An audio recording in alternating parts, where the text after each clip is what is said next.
Carl and Uwe from Cruiser Customizing here with the debut of the new Sena 20S and the reasons why you need to have one of these headsets.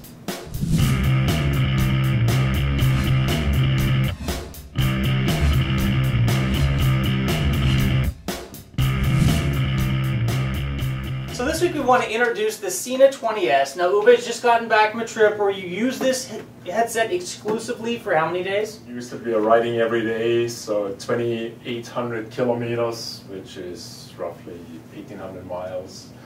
So we could give it a pretty good test and even compare it to the old unit that we've been using for, what, 5 years, over 5 years now? So during this trip, they used both the 20S and the original Sena SMH10. The group was comprised of several riders having a mixture of these helmet headsets. So we'll be able to see how they work both by themselves and with those other units in line. We're also going to give you some tips on, if you have that set up, some of the best ways to maximize the quality you're going to get out of this phenomenal new unit.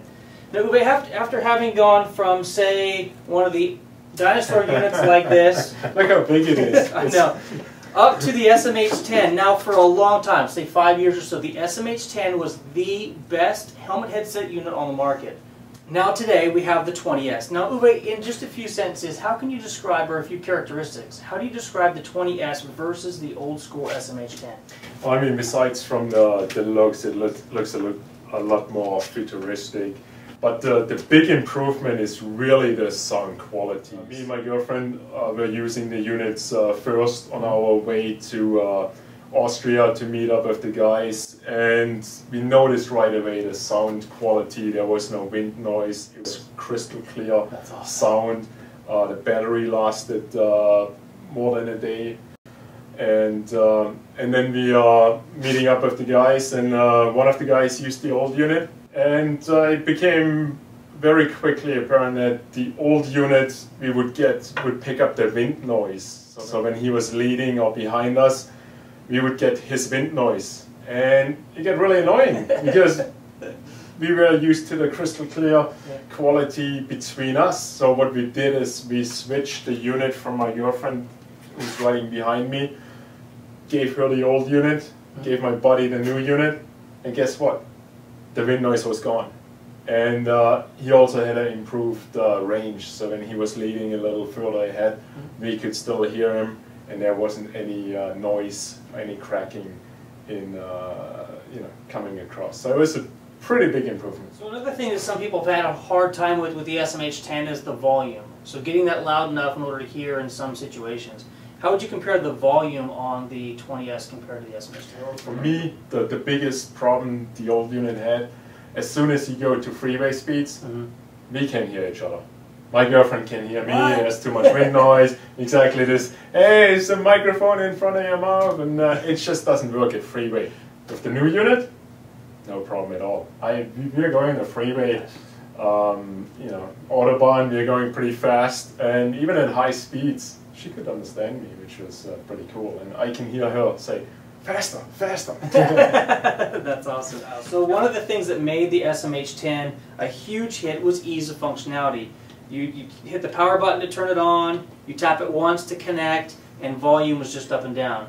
How would you compare the controls here to the controls of the new 20S? If you're used to the old one, the new one is very similar. So let me show you some of the functions on the helmet itself. It's extremely easy to use, especially if you have used the older version. So you have the jog dial on the outside. You use it to control mainly the volume.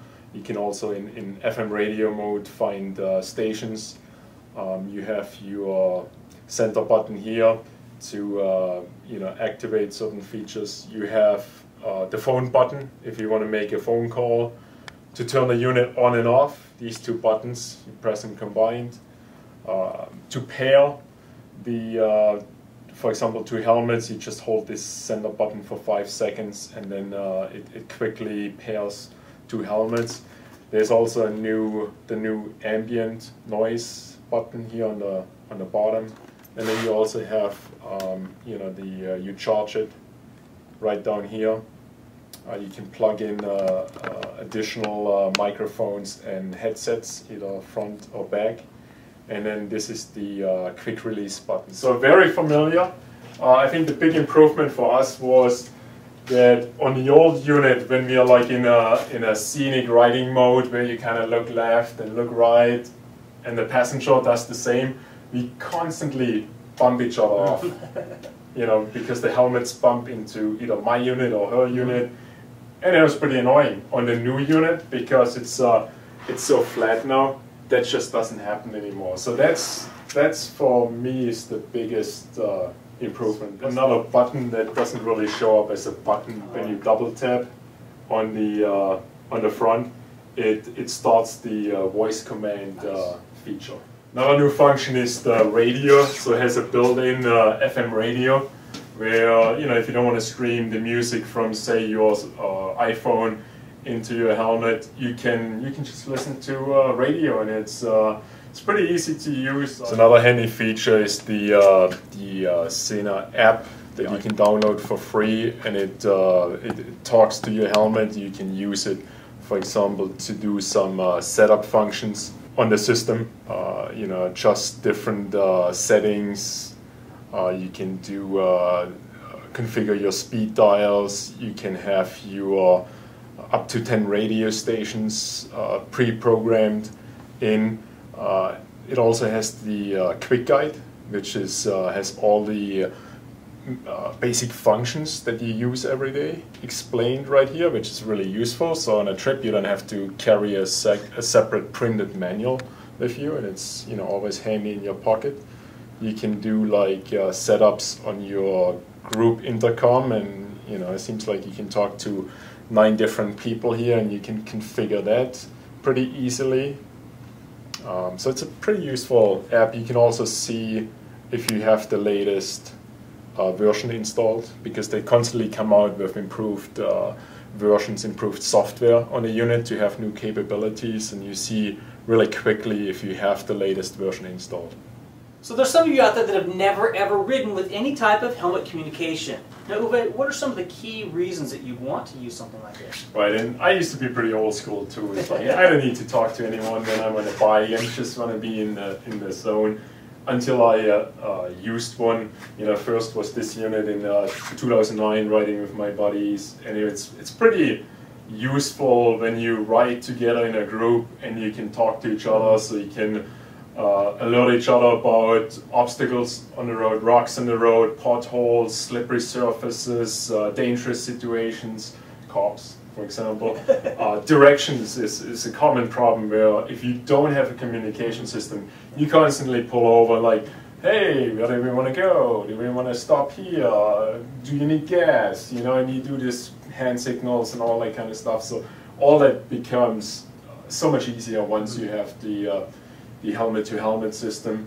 And then I started using it with the passenger. Right. And it's actually awesome when you can talk to each other. It's like, hey, check out, there's something to see. Or the same thing, your passenger can alert you about any dangerous situations, and you know, deer on the road, or whatever it is. It's very, very useful. This sincerely makes your riding experience extremely better and safer.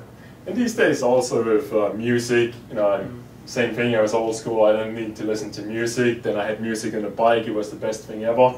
Nowadays the trend goes to, rather than installing speakers and stereo on your bike, why even bother when you can have it in your helmet? You get a much better quality of sound, and you know, it's already built in once you have it. And there you have it, the 20S broken down. Well, thanks, Uwe, for sharing all of your wisdom and insights after having used this for over a week in the field. Cruiser Customizing, the place where you can come to dream, build, and ride. Uwe and Kyle signing out. Until next time, take care and ride safe.